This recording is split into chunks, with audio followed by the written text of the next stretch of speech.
Hi everybody, it's Dr. Newman, board certified plastic surgeon in New York. I want to talk about this case. The photograph that you're looking at is a picture taken in the middle of the case where one side is completely done, the other side has not been touched yet. And if you look at her left breast, the one that's not been operated on, which is on the right side of your screen, you'll see that the problem this patient has is that her breast is low.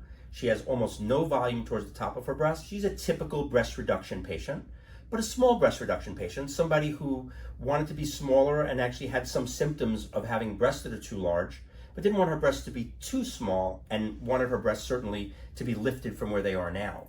And if you look at the result that she has on the right side, the operated side, you see that her breast is now lifted. She has fullness towards the top of her breast, which she doesn't have in the before side.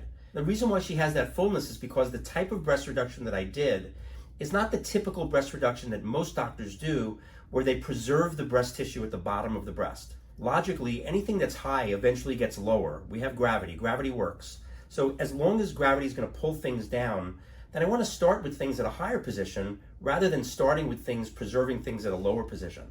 So this central type pedicle breast reduction preserves fullness at the top, keeps her with a modest amount of volume, but especially the part of her breast that's visible towards the top, that part of the breast is now going to look great because she retained that fullness at the top, which is what she was missing with her larger breast, which has most of its fullness towards the bottom.